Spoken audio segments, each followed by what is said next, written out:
사진 속 이분 누굴까요? 미국 트럼프 대통령의 아버지 프레드 트럼프입니다. 그는 자수성가한 부동산 업자였습니다. 트럼프가 회상하는 아버지의 모습은 남의 건설 현장을 돌아다니며 못을 주워서 재활용하고 또 새로 지은 건물에 중고 창틀이 아닌 새 창틀을 달았다고 야단치던 철저한 장사꾼의 이미지로 그려집니다. 뉴욕 브루클린의 아파트를 들며 월세를 받을 땐 어린 아들 트럼프를 데리고 다녔다고 하죠. 트럼프는 그런 아버지로부터 가차 없는 월세 수금법을 배웁니다. 훗날 자신의 책 거래의 기술에서 이렇게 적습니다. 월세 낼 능력이 없는 나쁜 세입자는 내보내는 게 이득이다. 트럼프 대통령이 그 시절의 기억을 다시 끄집어냈습니다. 뉴욕에서 열린 재선 캠페인 모금 행사에서입니다. 어릴 적 뉴욕 브루클린 아파트를 들며 월세 받던 시절을 떠올리나 싶더니 느닷없이 한국 방위비 얘기를 꺼냈습니다. 뉴욕포스트 보도 내용인데요. 월세 114달러 13센트를 받는 것보다 한국에서 10억 달러의 방위비를 받아내는 게 더 쉬웠다는 겁니다. 한국에서 방위비를 이만큼 더 받아냈다는 걸 과시하기 위해 어릴 적 추억을 소환한 셈입니다. 트럼프 특유의 허세 섞인 표현으로 보입니다만 방위비 협상 당시 문재인 대통령의 억양까지 흉내냈다고 하니 듣는 우리로선 그냥 웃어넘기긴 어려운 대목입니다. 트럼프가 언급한 월세 114달러 13센트 그리고 방위비 10억 달러, 1센트조차 악착같이 챙겼던 그의 사업 이력은 동맹에게조차 철저하게 돈 문제를 따지는 행태로 나타나고 있습니다. 요즘 들어 트럼프가 우리를 향해 자주 하는 얘기, 방위비 분담금입니다. 방위비란 쉽게 말해서 미국이 미군을 주둔시키는 나라로부터 받는 유지 비용입니다.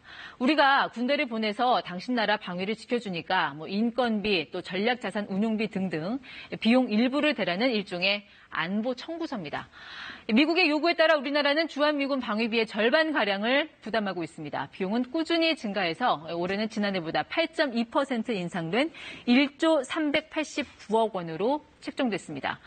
이걸로도 성에 차지 않는지 미국은 최근 방위비 인상을 지속적으로 압박하고 있습니다. 지난달 말 볼턴 보좌관이 우리나라를 방문했을 땐 미국이 차기 협상에서 한국의 방위비 분담금으로 48억 달러를 요구할 거란 보도도 나왔습니다. 그날 환율로 따지면 올해 분담금의 6배에 가까운 5조 8천억 원, 거의 폭탄 수준의 청구액이 날아올 가능성이 제기된 겁니다. 청와대는 전혀 근거 없는 내용이라고 반박했지만 트럼프의 방위비 인상, 분불떼기는 계속 이어집니다. 한미 군사연합훈련을 앞두고는 훈련 비용을 언급하기 시작합니다. 들어보겠습니다. And as you know, I've never liked it either. I've never liked it. I've never been a fan. You know why? I don't like paying for it. We should be reimbursed for it. And I've told that to South Korea. 트위터를 통해서는 터무니없이 비싼 훈련을 왜 해야 하는지 모르겠다라며 노골적인 불만도 털어놨습니다. 한미연합훈련에 대한 북한의 비난은 그렇다 쳐도 미국 대통령이 돈 얘기를 꺼내며 나도 훈련이 싫다라고 말하는 모습 어딘가 생경합니다. 앞서 지난 7일 올린 트위터도 보실까요? 3만 2천 명의 미군이 한국 땅에 있다. 82년 동안 한국을 도왔다. 그런데 얻은 게 없다. 아무것도 없다.